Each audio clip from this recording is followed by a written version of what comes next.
Hola, ¿qué tal?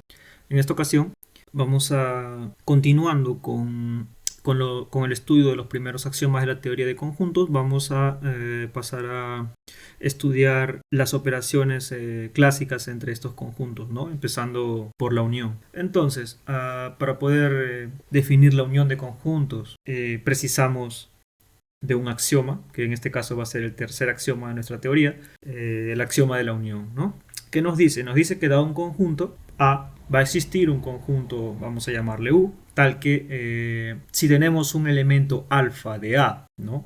Como todos los objetos que estamos estudiando en nuestra teoría son conjuntos, entonces este elemento de A alfa al mismo tiempo es un conjunto, ¿no? Entonces, si tenemos un elemento alfa de A y un elemento X de alfa, entonces ese X va a pertenecer a este conjunto U, ¿no? Este axioma me asegura la existencia de un conjunto U con esa propiedad. Entonces, todavía este conjunto U no es la unión como tal, no es una unión como tal, ¿no? Pero la siguiente proposición nos va a dar exactamente el conjunto unión que estamos buscando, ¿no?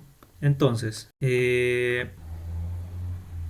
este axioma lo podemos obviamente también escribir como una fórmula bien formada de mi lenguaje formal. Vamos a ver de la siguiente forma. Por ejemplo, sería para todo conjunto A, ¿no? Aquí puedo poner paréntesis o una coma. Vamos a poner una coma esta vez. Entonces me dice que va a existir un conjunto, ¿no? Tal que se cumple esta condición. Entonces aquí puedo ponerle entre paréntesis o también una coma, ¿no? Alfa pertenece a A y X pertenece a alfa. Implica que X pertenece a U, ¿no? O puede ser una condicional o un implica, porque el hecho de que sea un axioma ya me está garantizando que esto siempre se va a cumplir.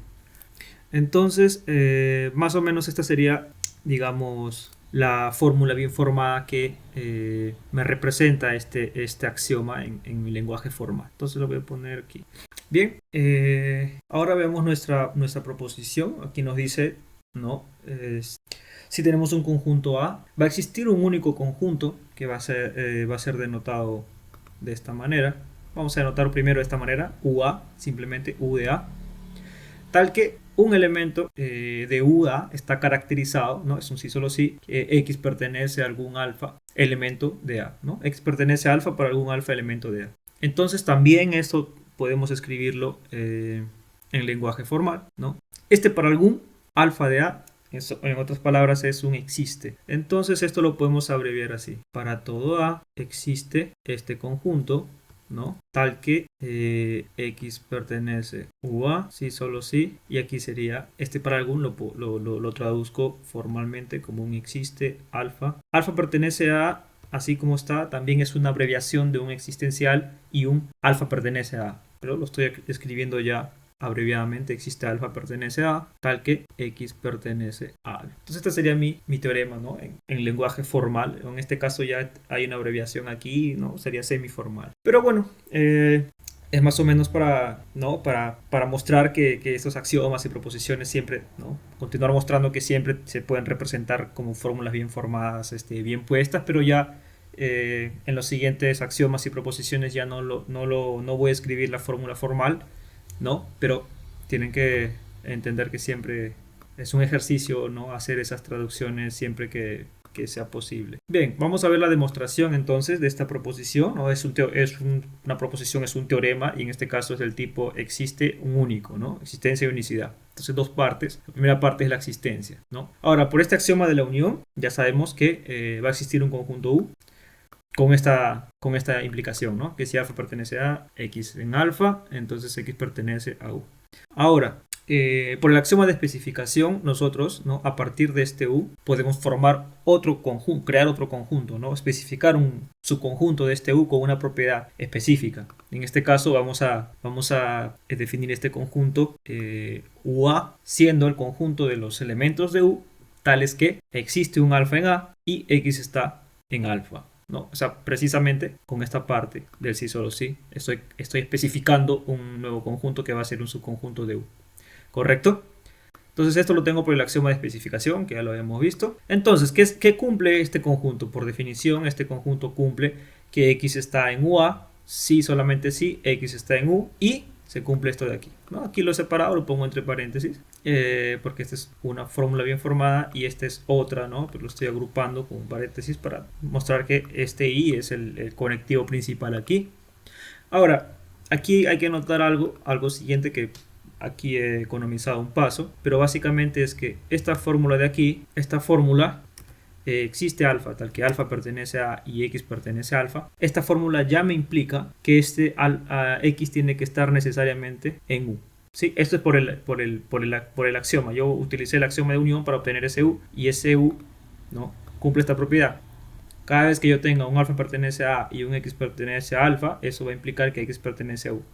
Entonces yo tengo una conjunción de un x pertenece a U y de una fórmula que me implica el x pertenece a U.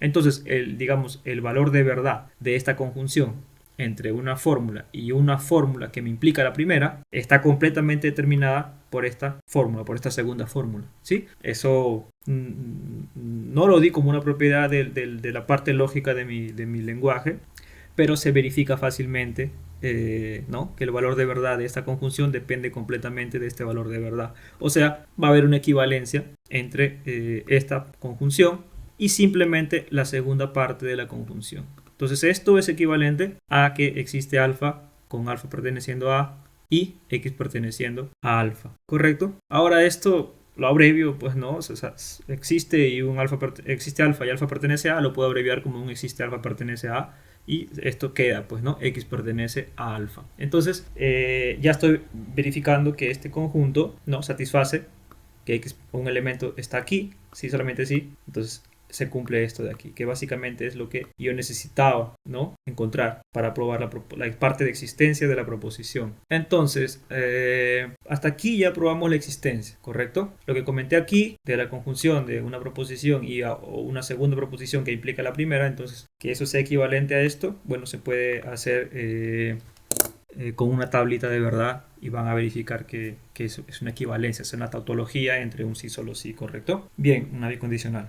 Bien, ahora vamos a ver la parte de la unicidad. La parte de la unicidad en este caso va a ser bien simple porque cuando tenemos conjuntos caracterizados, ¿no?, con un sí solamente sí, o sea, en un sí solamente sí ya es una doble implicación, una de ida, una de vuelta, ¿no? Y una doble implicación, cuando quiero hacer comparaciones entre comparaciones entre conjuntos, una doble implicación es una doble inclusión. O sea, una doble implicación ya me está dando una igualdad entre conjuntos. Entonces, vamos a mostrar eso de manera simple. Si B fuera otro conjunto, ¿no?, con la propiedad que me determina a este UA, esta propiedad de aquí, ¿no?, o sea, X pertenece a B.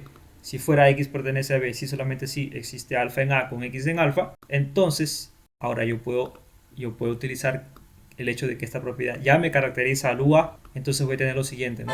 Voy a tener que X pertenece a B, si solo si esto, porque es lo que estoy suponiendo para mi B, pero esto ya es equivalente a que X pertenezca a UA. Entonces, comencé con X pertenece a X pertenece a B, y eso es equivalente, ¿no?, si solo si X pertenece a UA. Entonces tengo una doble implicación, que X pertenece a B implica X pertenece a UA, que eso sería una inclusión de ida.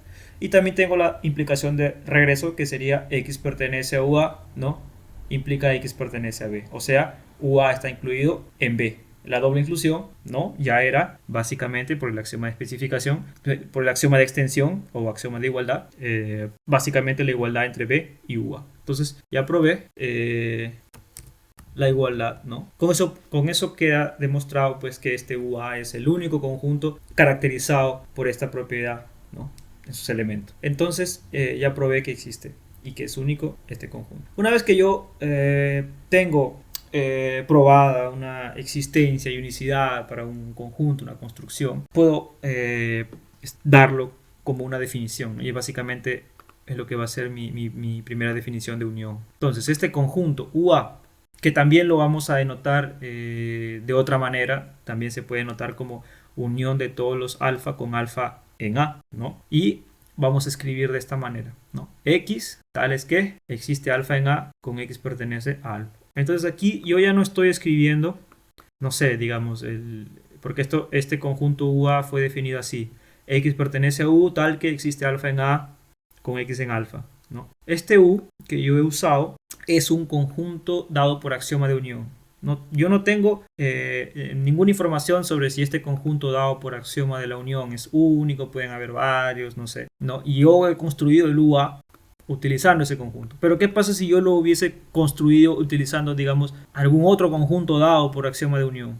¿No? Entonces, no interesa en realidad, no depende de este conjunto. ¿Por qué? Porque yo ya probé la unicidad. Entonces, si yo lo hubiese construido, digamos, usando otro conjunto, ¿no? Imaginemos que el axioma de unión me da otro conjunto que no es el mismo, o sea, lo aplico de nuevo y me da otro conjunto que no es el mismo que me dio originalmente.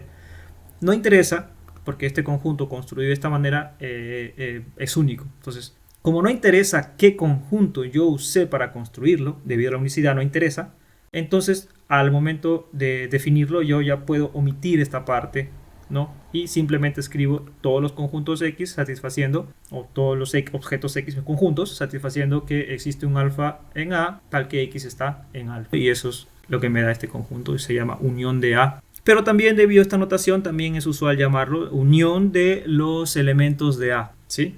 Unión de A, unión de los elementos de A. Bien, esa va a ser mi primera definición.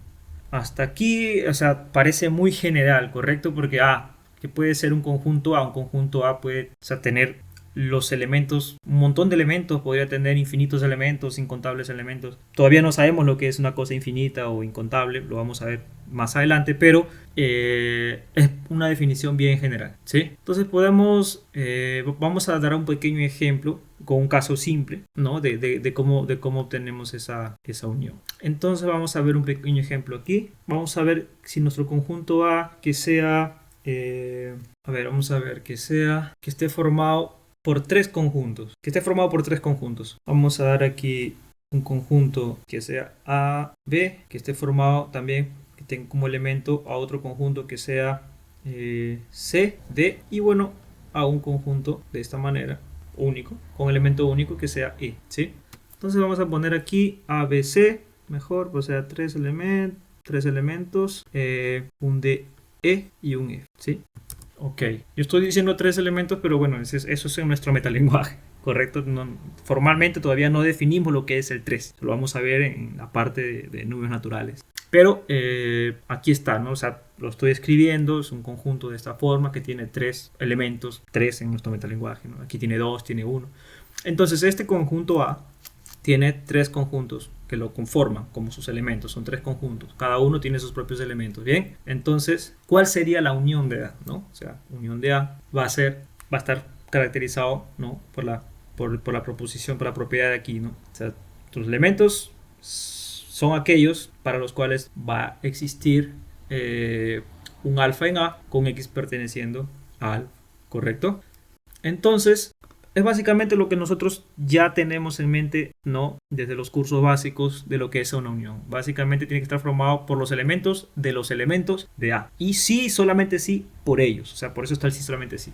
Entonces esto va a ser simplemente los elementos de los elementos de A. Entonces los elementos del primer elemento de A, los elementos del segundo elemento de A y los elementos del tercer elemento de A, que en este caso es simplemente el E. Entonces se acabó. Ya obtuve la unión de A. ¿Correcto? Entonces este es un ejemplo, ¿no? De que en principio parece una definición bien general, bien complicada, pero no es así, ¿no? Y ahora de aquí lo vamos a definir para el caso más sencillo de dos elementos, ¿no? En un momento. Entonces ya vimos con un ejemplo, ¿no? Cómo sería la unión de un conjunto cuyos elementos obviamente tienen que ser conjuntos. Entonces aquí está.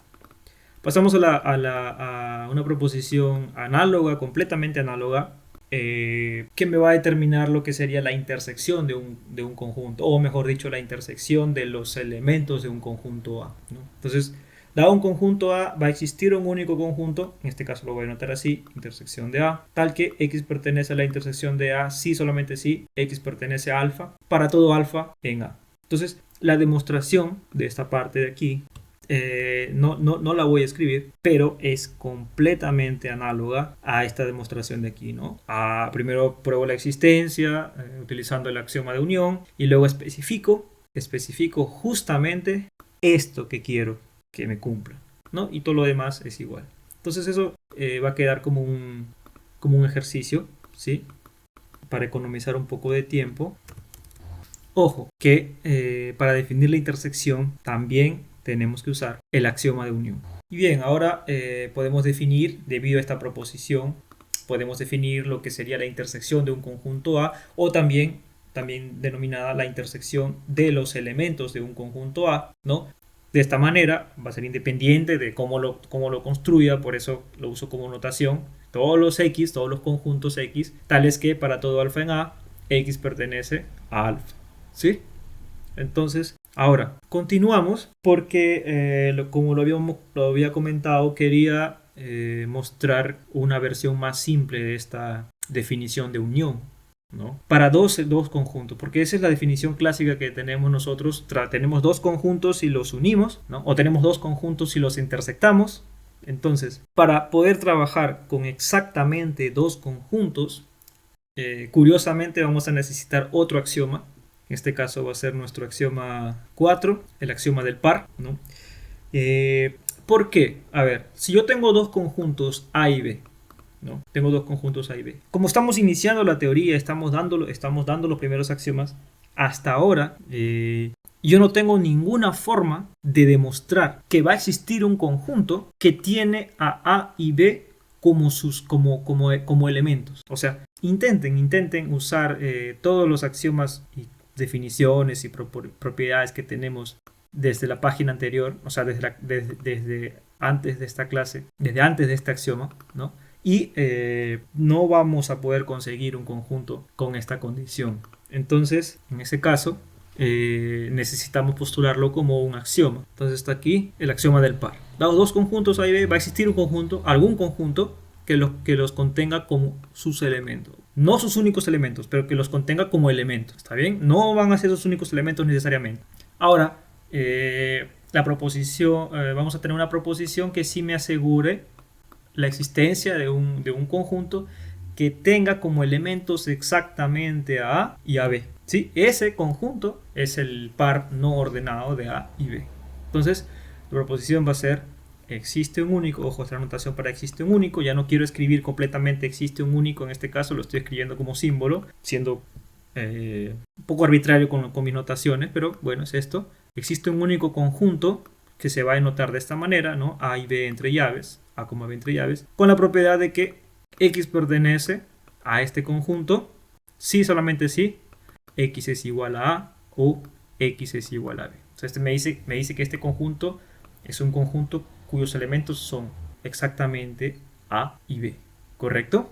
Entonces, este conjunto, la demostración de la existencia de este conjunto va a ser también completamente análoga a las anteriores, a las dos proposiciones anteriores. Solo que en lugar de usar el axioma de unión, yo voy a usar el axioma del par, ¿sí? Entonces, análogo a las anteriores en lugar del 3, ¿correcto? En lugar del axioma de unión.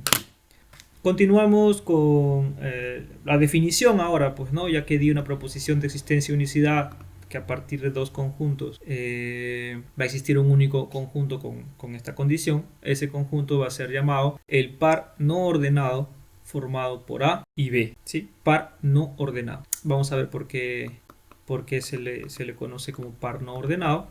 Por esto de aquí. Bueno, y vamos a tomar un caso particular. Vamos a ponerlo como una observación. Cuando A es igual a B, este conjunto se denota simplemente de esta manera, ¿no? Y se denomina singleton de A, ¿sí? Ahora, bueno, eso lo voy a poner como una segunda parte de la definición. Entonces voy a poner aquí en particular. Particular, cuando se cumple esa A igual a B, bueno, va a ser un solo elemento, ¿no? Entonces lo voy a poner, lo denominamos singleton y ya está. Entonces, mi observación es lo siguiente, ¿no? Mi observación es que se va a cumplir lo siguiente. Que aplicando el axioma de extensión, vemos que los elementos de este par son los mismos que este par, no importa cómo los escriba. Por eso es que se llama par no ordenado, porque no me interesa el nombre, la igualdad se está cumpliendo aunque yo los escriba en diferente orden, ¿sí? Por eso es que se llama justamente no ordenado. Entonces, bien. Ahora sí, lo que vamos a ver son las definiciones clásicas de unión e intersección, ¿sí? Ahora, si tenemos dos conjuntos A y B, ¿sí? Vamos a definir la unión de A y B, ¿no? Como este conjunto que va a ser justamente la unión del par A-B, ¿no? Con mi primer concepto, mi primera definición de unión que yo di, unión de un elemento, o mejor dicho, la unión de los elementos, la unión de un conjunto, o mejor dicho, la unión de los elementos de un conjunto. En este caso yo voy a tomar la unión del par, o mejor dicho, la unión de los elementos A y B de mi par, que va a denotarse de manera clásica A unido con B.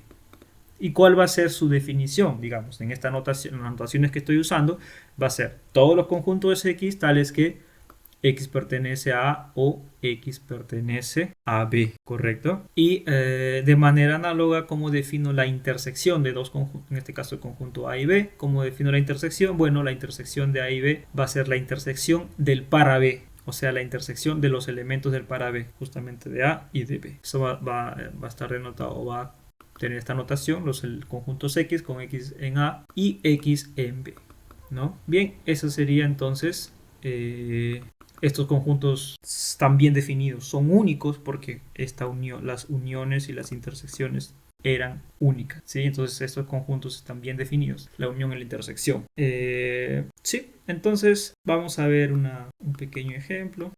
Vamos a ver primero gráficamente. Pero antes aquí un pequeño comentario adicional para la intersección. Cuando la intersección de dos conjuntos es vacía, los conjuntos se dicen disjuntos. Sí, es una pequeña definición que se usa en matemática también. Dos conjuntos disjuntos cuando su intersección es vacía. No tienen elementos en común, ¿correcto?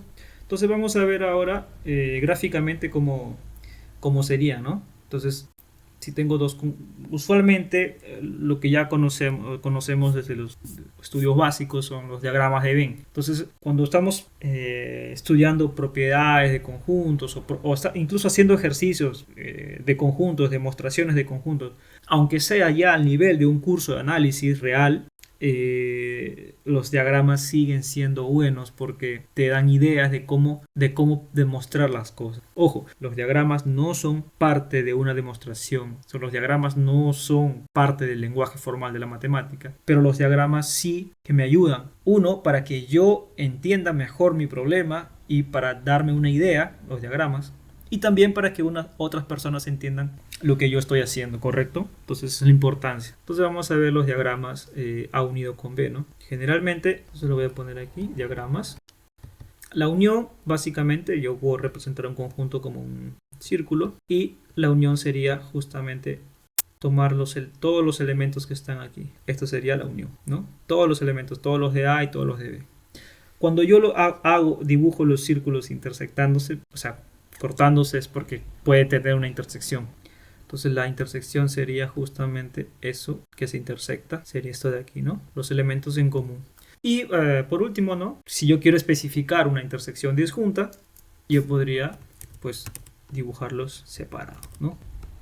Y bueno, eso es respecto a diagramas. La unión, bueno, ya no voy a escribir un ejemplo concreto con conjuntos así como estos, ¿no? Porque, bueno, ya más o menos está clara la idea.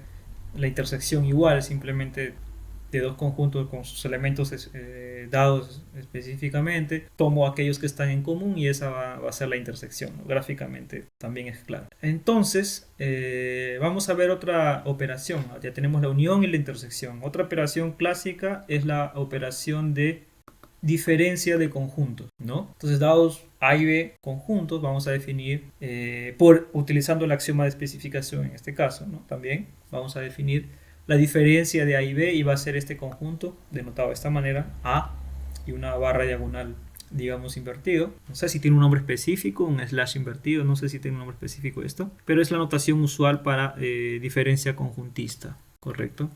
Entonces, A menos B. Otra definición usada es esta de aquí. Otra notación usada es esta de aquí. Pero este tipo de diferencia puede resultar confuso.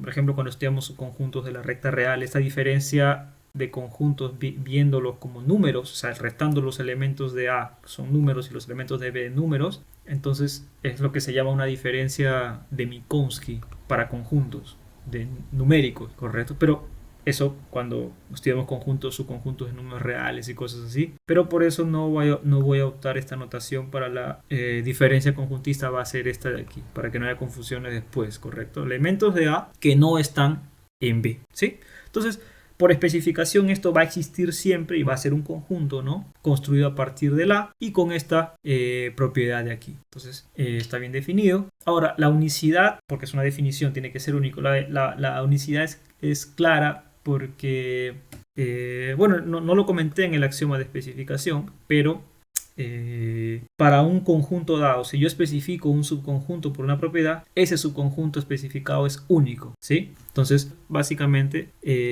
esta definición está, digamos, está bien puesta por la unicidad respecto de los subconjuntos de A, con la propiedad especificada, ¿correcto? Entonces, hasta aquí ya solo para comentar que esta es una definición bien puesta.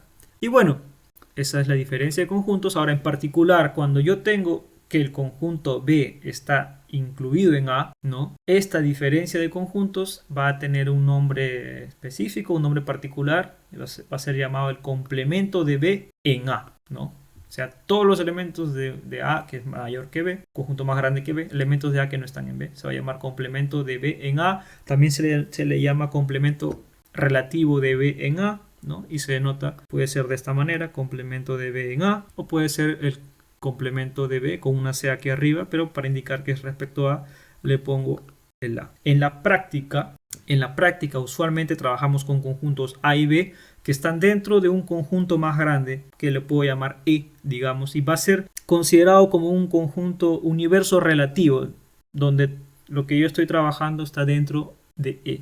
Por ejemplo, cuando estudiemos los números reales, todo lo que vamos a estudiar, todas estas propiedades de conjuntos que vamos a aplicar en los números reales o en los subconjuntos de números reales, vamos a estar trabajando dentro del universo relativo de los números reales, porque todos nuestros subconjuntos que nos van a importar son subconjuntos de los números reales, los intervalos, conjuntos abiertos, cerrados, compactos, etc. Lo vamos a ver en topología o se ve en topología de la recta. Entonces en la práctica eso es lo que sucede. Entonces lo voy a escribir como una observación aquí. En la práctica, todos los conjuntos que se estudian, ¿no? Van a ser subconjuntos de un conjunto fijo, llamado a veces universo relativo. En este caso vamos a ponerle universo relativo. Y en este caso, cuando ya estamos asumiendo todos los conjuntos dentro de algún conjunto mayor y fijo, ya no se va a escribir ese conjunto mayor o más grande, ¿no? Como subíndice del complemento, ¿no? Y cuando nos estamos refiriendo a complementos respecto de ese universo relativo, ya se omite. Por ejemplo, así, simplemente C de B igualmente con el complemento de aquí, ¿no? Eso va a ser simplemente B complemento, por ejemplo. Y esa va a ser mi observación, ¿sí? Bueno, eso es respecto a la diferencia de conjuntos. Ahora podemos, podemos dar una pequeña gráfica de eso. Ya sé que esto puede parecer básico, ¿correcto? Entonces, en general, ¿no? Gráficamente, A menos B, conjuntos cualesquiera, ¿no? Va a estar dados así, A y B. Entonces, todos los elementos de A que no están en B, justamente sería esto de aquí. Elementos de A que no están en B, ¿correcto? Ahora, dentro de un universo relativo, por ejemplo, si yo quiero escribir A y B dentro de un universo relativo E. En este caso, de tener un universo relativo, la gráfica para A menos B se podría escribir así, ¿no? El universo relativo se escribe como un rectángulo grande, y ese va a ser mi universo relativo. Entonces A menos B sería aquí dentro, ¿no? Y pinto solamente A. También yo podría escribir dentro de un universo relativo, igualmente yo también puedo... Dentro de un universo relativo también puedo tomar un complemento, por ejemplo, A complemento. ¿Cómo sería el A complemento? Tomo un rectángulo, ¿no? Tomo el universo relativo, aquí está el A, voy a escribirla aquí adentro. Entonces el complemento sería todo esto, ¿no? En este caso, para que no parezca que estoy omitiendo algo aquí, este es el universo relativo E, y el complemento de A sería todo lo que está en E, pero fuera de A. Entonces eso sería el complemento de A relativo, o sea, respecto de un universo relativo. Igualmente yo puedo escribir, graficarla, si estoy trabajando con A y B dentro de un universo relativo, también puedo, ¿no? escribir, o sea, todas estas gráficas que ya hice, puedo escribirlas dentro, o ponerlas dentro del universo relativo, ¿correcto? Es más, lo voy a escribir aquí. Por ejemplo, A intersectado con B en un universo relativo. Sería así simplemente, ¿no? Sería esto de aquí, ¿correcto? Bien. Vamos a ver ahora un pequeño resumen de las propiedades que me van a satisfacer estas operaciones de conjuntos, ¿no? Acuérdense que solamente hemos visto 3 hasta ahora: unión, intersección y diferencias. Dentro de las diferencias, como caso particular, estaban los complementos relativos, pero cuando se tiene un universo se considera como simplemente un complemento, sobreentendiendo el universo relativo, ¿correcto? Entonces las propiedades son las siguientes, ¿no? Por ejemplo, ley de doble complemento. Si respecto a un universo relativo yo le tomo 2 complementos, doble complemento me devuelve el conjunto A. Tengo leyes de idempotencia respecto de la unión y la intersección. A unido con A es A intersectado con A es A. Leyes conmutativas, no importa el orden en que yo una los conjuntos van a ser iguales y la intersección es igual. Asociativas, si yo tengo una unión y le aplico otra unión, eso va a ser lo mismo a que le aplique en diferente orden. Que haga una asociación diferente en las uniones. Aquí también con la intersección. Elementos neutros, cuando yo una un conjunto con el vacío, como el vacío no tiene ningún elemento, no le adiciona nada, me devuelve el mismo conjunto. Tengo intersección con un universo relativo. Sabemos que el universo relativo es un conjunto que contiene A como subconjunto, entonces los elementos de A que están en A y que están en E van a resultar siendo los mismos elementos de A. Elementos dominantes, cuando yo tengo un conjunto unido con un universo relativo, o mejor dicho, con un conjunto que lo contiene, me da simplemente el mismo universo relativo o el mismo conjunto más grande. Si lo intersecto un conjunto con el vacío, me va a dar el mismo vacío porque no pueden existir elementos en común. Tengo leyes del complemento también. Por ejemplo, si en un universo relativo E yo tomo A unido con el complemento de A respecto de E, me devuelve el mismo E, ¿no? Eso se puede ver, por ejemplo, cómo demostrar esto. O sea, cómo graficar esto está aquí.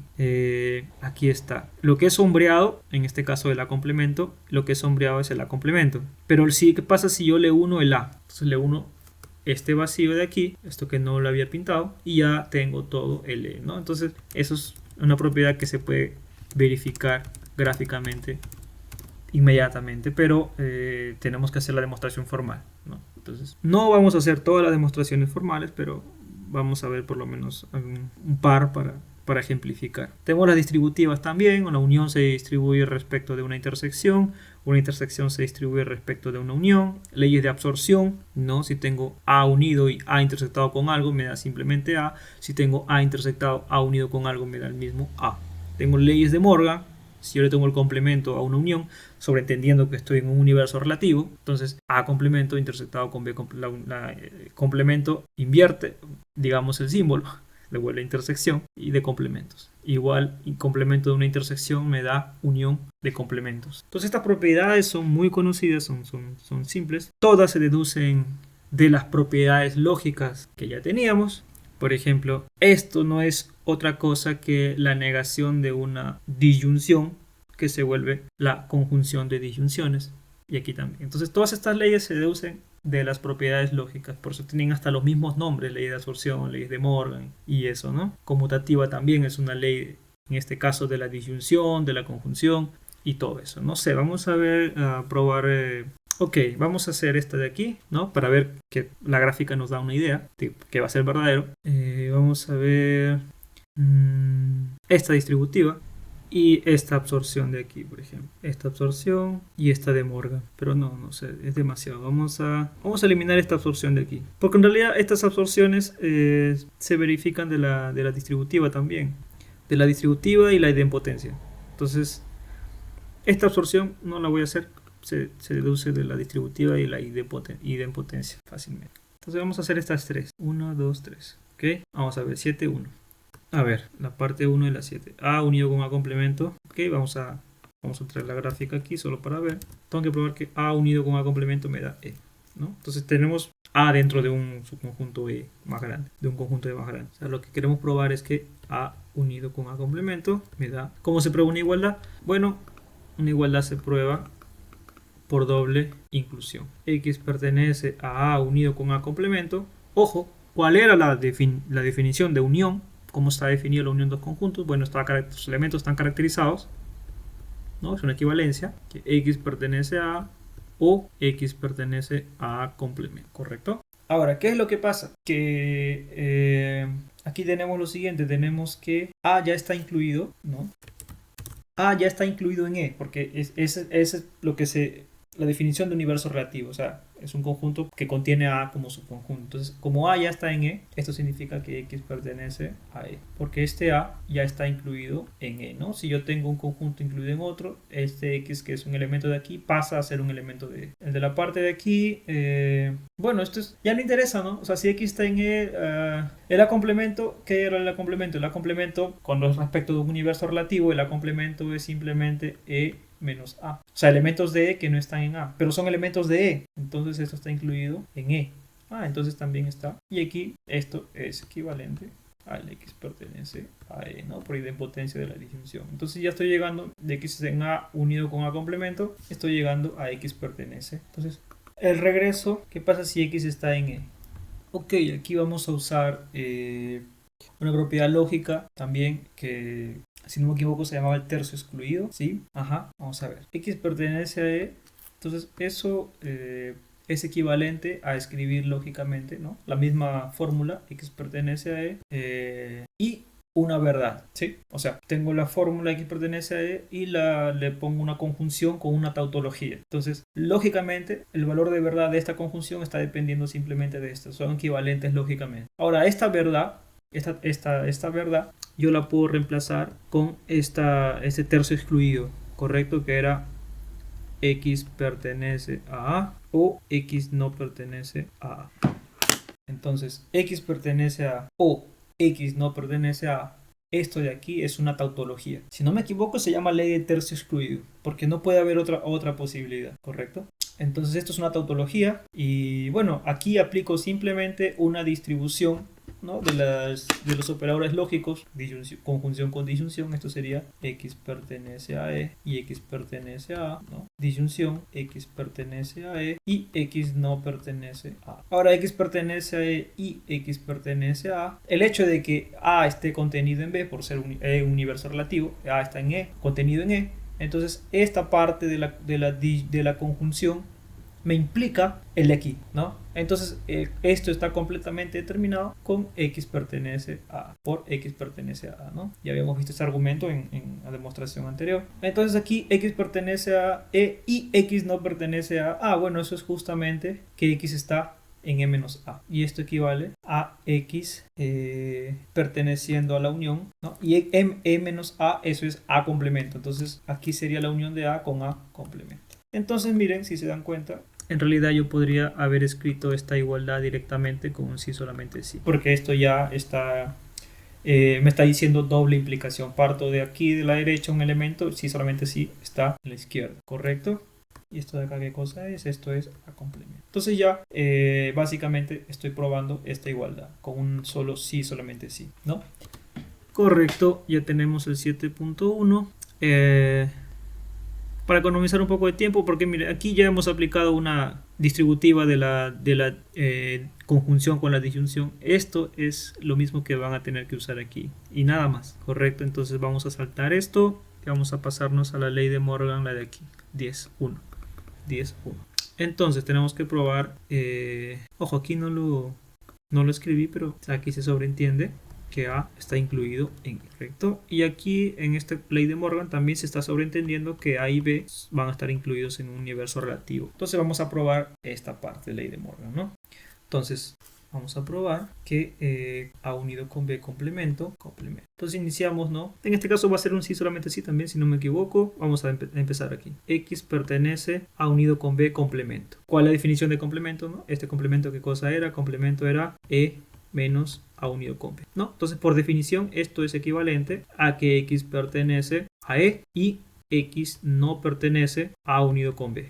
¿Correcto? X no pertenece a A unido con B. Entonces, vamos a continuar aquí una equivalencia. Lo dejo, X pertenece a E como está y X no pertenece a A unido con B. Eso significa negación de X pertenece a A unido con B. Pero A unido con B lo voy a escribir de frente, la definición de X pertenece a A unido con B. Vamos a ver si me da espacio aquí. Eso sería X pertenece a E y negación de X pertenece a A o X pertenece a B. Porque esa era la definición de un elemento en la unión, ¿correcto?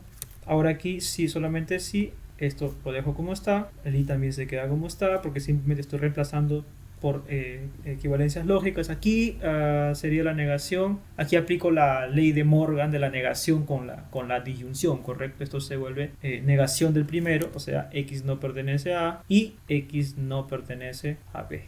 Negación y negación, ¿correcto? Apliqué Morgan de la lógica, de los operadores lógicos. Y ahora aplico una distributiva, correcto, pero aquí va a haber una, digamos, puedo reemplazar este x pertenece a E debido a la idempotencia de la conjunción, puedo reemplazarlo por un x pertenece a E y x pertenece a E, correcto. Entonces lo voy a escribir, vamos a subir esto un poco para que nos quede espacio ahí, vamos a reducirlo un poco, ok, subo esto y continúa. Entonces esto yo lo puedo escribir por la idempotencia, puedo reemplazar esto por una conjunción del mismo con el mismo, y esto lo copio ahí, correcto. Ahora, como sabíamos que hay conmutatividad y asociatividad con la conjunción en lógica, con propiedades lógicas, ya lo habíamos visto, eso equivale a que yo conmute y vuelva a agrupar, ¿no? Entonces yo puedo agrupar así. Ahora aquí estoy reemplazando una sola vez por el disyunción con el mismo, por idempotencia. Ahora hago como todos son conjunciones, yo puedo reagrupar y conmutar sin ningún problema, y eso va a ser equivalente a x pertenece a E, lo agrupo con x no pertenece a A, y aquí agrupo x pertenece a E con x no pertenece a B. Entonces aquí obtengo simplemente dos definiciones, que es la de E menos A, ya sabemos que x menos A es A complemento, y la segunda parte, que es x pertenece a E menos B, que eso es B complemento. Entonces no es otra cosa que x pertenece a A complemento intersectado con B complemento, ¿no? Y de esa manera ya estoy probando la doble implicación, o sea, la doble inclusión, o sea, la igualdad. Correcto, ya está entonces probado que x pertenece a unido con B complemento equivale a que x pertenezca a A complemento intersectado con B complemento. O sea, tengo una igualdad de esto con esto. Bien, eso sería dos ejemplos de cómo todas estas propiedades se deducen simplemente de las propiedades lógicas. Pueden intentar hacer todas las propiedades como ejercicios, correcto. Va a ser importante eso para que se familiaricen con estos procedimientos. Entonces vamos ahora, una vez que ya más o menos estamos estudiando uniones, intersecciones, diferencias y complementos, en particular respecto de universos relativos, vamos a pasar a una tercera operación que sería conjunto potencia. Bueno, no es una operación como tal, es generación de un nuevo conjunto, ¿no? Entonces, el axioma de conjunto potencia va a ser nuestro axioma 5. Nos dice que dado un conjunto A, va a existir un conjunto que le voy a anotar P de A, una P cursiva, tal que X pertenece a P de A si solamente si X está contenido en A. ¿Sí? O sea, es el conjunto formado por todos los subconjuntos de A. Podemos dar un ejemplo sencillo de eso. Vamos a ver. ¿Qué pasa si yo considero este A simplemente? A, B, C. Entonces la potencia de A, bueno, ya habíamos visto la existencia del conjunto vacío como el único conjunto que es subconjunto de todos los conjuntos. Entonces ese vacío va a ser un elemento de potencia, ¿correcto? Porque es un subconjunto de A. Siempre va a aparecer vacío. Luego podemos, digamos, en metalenguaje, en términos de metalenguaje, colocar a los elementos solitos, como singleton. Eso es lo primero, ¿no? Ya, solitos. A, B, C. Luego agrupo los posibles subconjuntos de dos elementos en metalenguaje. No sé lo que es dos formalmente, pero en metalenguaje sí lo sé. Dos elementos, agrupo de dos en dos. Ya, A con B. ¿Qué más? B con C. Y A con C, que es el tercer par que me faltaba. Finalmente, ya agrupé de dos elementos, ahora agrupo de tres elementos, pero de tres elementos solamente hay un subconjunto de tres elementos que es el mismo ABC, ¿correcto? El mismo ABC es el A. Ojo, creo que no comenté esta propiedad, pero todo subconjunto es subconjunto de sí mismo, ¿no? ¿Por qué? Porque A es igual a A. O sea, ¿por qué A está incluido en A?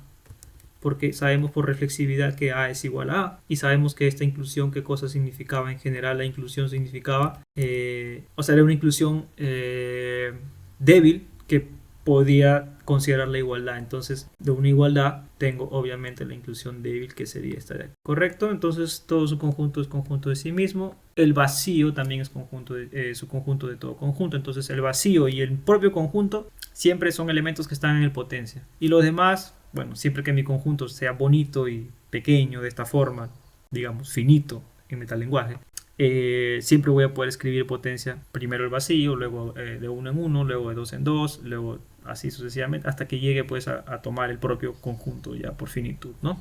El conjunto completo. Y esa sería potencia, ¿no? Otra propiedad que vamos a ver después cuando veamos números naturales, cardinalidad de conjuntos, que si tenemos un conjunto finito con 3 elementos, el potencia va a tener 2 a la n elementos. A ver, tengo 3 y aquí tengo 1, 2, 3, 4, 5, 6, 7, 8, 2 al cubo. Entonces, eso lo vamos a ver en números naturales y cardinalidad. O sea, vemos cómo la matemática va encajando con nuestra intuición de finitud, de cardinalidad, de contar, ¿no? Propiedades que tenemos como intuitivas o claras desde siempre. Bueno, formalmente se van apareciendo, ¿no? O sea, eso muestra que la matemática está construida, en este caso la teoría de conjuntos está siendo construida precisamente para que todas nuestras intuiciones básicas tengan sentido.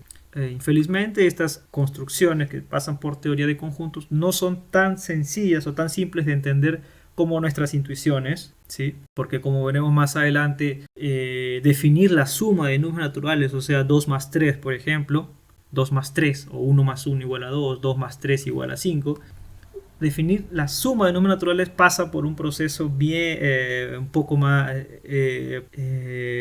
abstracto llamado el teorema de recursión, por ejemplo, y eso no es algo intuitivo, pero formalmente digamos que es el ingrediente para poder justificar nuestra intuición de algo tan simple como sumar números naturales, ¿no? Entonces, eso es lo que pasa, lo vamos a comentar con más calma en la parte de números naturales. Más o menos la idea es que entre más intuitivo sea algo, mientras más jóvenes aprendamos una intuición de matemática en nuestra vida, más difícil de formalizarlo, ¿no?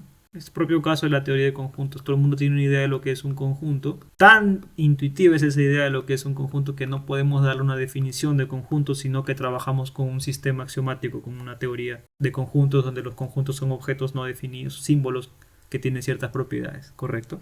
Es esa la idea. Bueno, para terminar ya, porque creo que se extendió demasiado, vamos a definir lo que es el producto cartesiano de dos conjuntos, ¿no? Para eso, para definir algo tenemos que mostrar su existencia y unicidad. Aquí tenemos esta proposición. Dados dos conjuntos A y B, va a existir un único conjunto A por B, tal que X pertenece a A por B si solamente si X igual a A por B. Ok, antes de esto me faltó definir lo que es el par ordenado. Ya habíamos definido lo que es un par no ordenado. Aquí no quiero usar la palabra 2, uso los conjuntos A y B. Ok, dados los conjuntos A y B, el par va a ser este de aquí. Un singleton de A y el par AB. ¿Sí? Es denominado par ordenado formado por A y B y es denotado así, A, B. ¿Correcto? Eso es un par ordenado. Ahora, ¿por qué se le llama par ordenado? La siguiente observación nos va a dar la respuesta. Ojo que tengo dos conjuntos A y B. Ojo, y hay una diferencia. La diferencia entre A y B al momento de construir este par, porque es un par, ¿no? De un singleton y de un par. O sea, ambos son conjuntos bien definidos porque yo ya sé lo que es un par no ordenado de dos conjuntos, ya lo construí, lo definí. Ahora cuando tomo A y B iguales, o sea, cuando tomo el par de A con A, no es otra cosa que este singleton. O sea, ambos son conjuntos bien definidos y le estoy tomando par a esos dos conjuntos que ya están bien definidos, correcto. Entonces está bien definido y es único y existe. Ahora le voy a denominar par ordenado por A y B y va a ser denotado de esta manera. Aquí sí va a importar el orden porque en esta construcción, ¿cuál es el único elemento que está dado en un singleton? El A. Y ese va primero. Ok, primero. Entonces la observación o la importancia de este par ordenado es lo siguiente. Es que, para dos conjuntos diferentes, el par AB es diferente del par B, correcto. Cuando los conjuntos son diferentes, sí me importa el orden en un par ordenado. Esa es una pequeña observación que me muestra pues por qué se llama par ordenado. Y otra, bueno, en realidad esto es una consecuencia de la propiedad que me caracteriza una propiedad característica del par ordenado es lo siguiente, ¿no? Dos pares son iguales como conjuntos, ¿no? Obviamente, si solamente si A es igual a C y B es igual a D. Esta es una propiedad que puede verificarse fácilmente por igualdad de conjuntos, ¿no? Simplemente defines el par para el AB, defines el par para el CD y si solo sí lo puedes probar como doble implicación. Si sale un sí solamente sí directamente es mejor todavía, pero lo único que tienes que usar es el axioma de extensión, o sea, la caracterización de igualdad. Es también un ejercicio sencillo pero interesante. Y en particular, ¿no? Vamos a tener lo que había comentado primero, es que si A es diferente de B, entonces este par va a ser diferente del B. Y eso me dice pues que este par sí me importa el orden en que yo tome los elementos, ¿no? Por eso está justificado el nombre de par ordenado. Bien, ahora está esta proposición. Esta proposición es la que me va a determinar el producto cartesiano, ¿no? Entonces la demostración también es análogo a las anteriores, pero en este caso voy a dar un bosquejo de la prueba, ¿sí? Sí, porque tenemos que tomar este conjunto de un conjunto dado por especificación, pero ese conjunto base va a ser un potencia de un potencia. Ok. Entonces va a ser esto de aquí. Ok, por especificación. Entonces vamos a definir este A por B. Ahora va a ser así. Todos los X, potencia de la unión. Sí, para que esté claro esta demostración, vamos a poner aquí otra pequeña observación. Es lo siguiente, ¿no? Ok, aquí vamos a notar lo siguiente. O sea, vamos a partir sobre la hipótesis, ¿no? ¿Qué pasaría cuando para formar el par yo estoy trabajando con elementos de otros conjuntos? Por ejemplo, si imaginemos que A pertenece a A y B pertenece a un B. Yo no quiero formar un par de AB, digamos en mayúscula, quiero formar un par con estos elementos A y B, ¿no? Entonces nosotros ¿qué tenemos? Tenemos que el par A, B, eso está formado, ¿no? Por el singleton de A y el par A, de A unido con B. A ver, este de aquí es un subconjunto de A unido con B.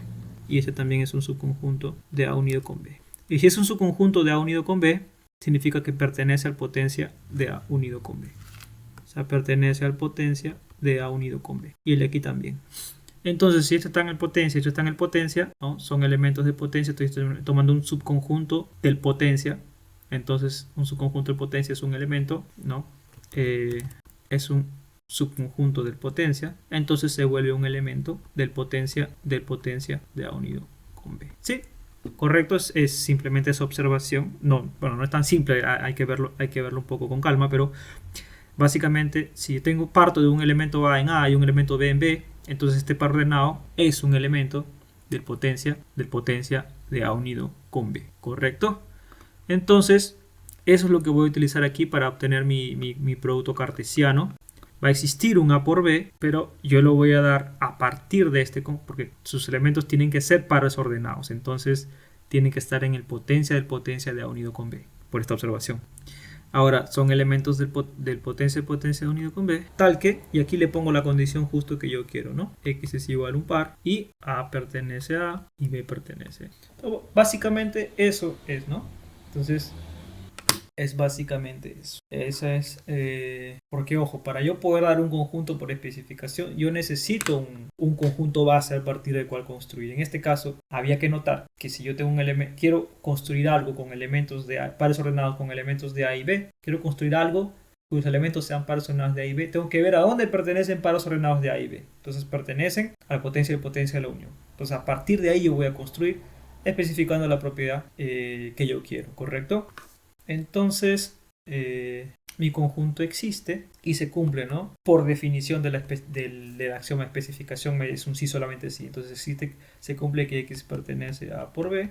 Sí solamente sí. Bueno, X pertenece a la potencia de A unido con B. Y se cumple todo esto de aquí, ¿no? X pertenece a X es de la forma, X es un par ordenado, con A pertenece a A y B pertenece a B. Ahora, por la observación 2, esto de aquí, ¿no? Todo esto me implica que X pertenece a potencia de A unido con B. Por observación, la observación 2 que yo hice aquí arriba, ¿no? Si tengo A en A y B en B, entonces el par ordenado tiene que estar en el potencia de potencia. Entonces, de nuevo, repetimos ese argumento que ya habíamos visto en el teorema, en la proposición que me daba la existencia de la unión. Si yo tengo una fórmula bien formada y una fórmula bien formada en conjunción con una fórmula que me implica la primera, esto es lógicamente equivalente, ¿no?, a la segunda. Por lo tanto, ya estoy verificando que este conjunto que estoy construyendo por especificación satisface mi propiedad, ¿no? Y eso, ¿no? Ahora la unicidad me va a garantizar que en realidad no depende del conjunto que yo tomé para su construcción. Entonces aquí sería, esta es la existencia, unicidad. Bueno, la unicidad es igual de gratis, ¿no? Porque esta propiedad de sí solo sí ya me va a dar la unicidad. Entonces eso lo voy a dejar, que es igual que la unicidad que se vio en la unión. Cualquier otro conjunto que me satisfaga esta equivalencia, ¿no? Voy a escribir dos veces, escribo la equivalencia, luego vuelvo a escribir la equivalencia con el A por B, voy a obtener una equivalencia entre los elementos de otro conjunto que tome y el propio A por B, mostrando la igualdad. Entonces ya está, la unicidad es igual que en el caso de la unión. Bien, entonces ya probé la existencia de unicidad de ese conjunto, ya podemos dar la definición. El conjunto A por B es llamado el producto cartesiano de A y B, ¿no? Entonces ya para finalizar, por fin, vamos a dar un ejemplo de eso. No sé, vamos a dar simplemente A y B, ¿no? ¿Cuál sería el producto cartesiano de ellos, ¿no? Entonces el producto cartesiano va a ser una cosa más aquí, una pequeña cosa más, es que vamos a darle una notación igual, ¿no?, como en el caso de la unión, intersección, que sea independiente del conjunto que yo use en su construcción. Entonces van a ser todos los pares ordenados simplemente. No pongo ningún conjunto, tal que A pertenece a A y B pertenece. Listo. Y es llamado el producto cartesiano de A. Listo. Entonces en el ejemplo yo tengo un A, un B, entonces el producto cartesiano van a ser, ¿no?, todos los pares ordenados con A en A y B en B. Entonces empiezo con el primer elemento de A, se va a hacer ahora A con C y A con D, ¿no?, en par ordenado. Inicio con ahora agarro el segundo elemento de A, que sería en este caso el B, y lo pongo en par con los elementos de B. Vamos a agregarle uno incluso. Listo. Entonces el A con el B, el A con el C, el A con el D, ahora falta el A con el D, ¿no? Con el E continúo. Ahora agarro el B y lo pongo en par con los elementos de B también. Y listo. Ese sería el producto cartesiano de A y B. Bien, eso sería todo por ahora. Ya vimos básicamente lo que necesitábamos sobre operaciones de conjuntos. La siguiente clase ya vamos a entrar a ver lo que son las relaciones. No sé si del tiempo para funciones, tal vez lo divido en dos, una clase para relaciones, una clase para funciones. Después de eso vamos a ver, se puede generalizar ya estas operaciones de dos conjuntos.